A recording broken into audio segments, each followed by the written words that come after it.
Naitwa Dr. Lewis Mtashobya, mwadhiri mwandamizi mkoa wa University College of Education, sehemu ya Chuo Kikuu cha Dar es Salaam iko Iringa. Mimi pamoja na mwenzangu Profesa Jovin Emmanuel tunafanya utafiti kutoka katika zao la ulanzi.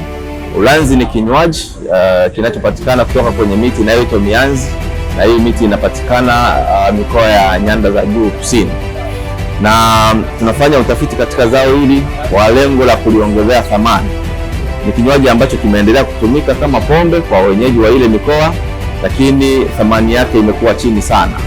Kwa kipindi cha mvua lita moja ya ulanzi inafika mpaka shilingi 200. Kwa hiyo tumeona kwamba tufanye utafiti huu ili kutengeneza bidhaa mbadala kwa lengo la kuongezea huu ulanzi thamani, na kwa haraka tumetengeneza bidhaa mbalimbali. Tuna hili laboratory solvent ethanol, kama ethanol ya kawaida ambayo inatumika mashuleni na mahospitalini, lakini tuna clinical spirit ambayo inatumika hospitalini. Tuna hii preservative ina preserve vitu mbalimbali, kwa mfano kama huyu jongoo amekaa humu kwenye kimiminika kwa muda wa miaka 4 sasa. Lakini pia tumetengeneza bidhaa mbalimbali, tuna perfume na hizi hapa, tuna disinfectant na vitu vingi kama unavyoviona, kwa lengo la kuboresha huu ulanzi na kupatia thamani.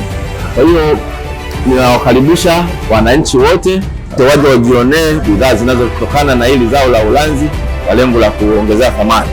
Sisi katika project yetu hii pia tuna wanafunzi wa postgraduate, wanafunzi wa masters na PhD wanaendelea na masomo yao na katika project hii. Kwa hiyo tunawakaribisha na wanafunzi wengine ambao wako interested, wanaweza wakaja wakajiunga pamoja na sisi kuhakikisha kwamba tunaliongezea zao hili la ulanzi thamani.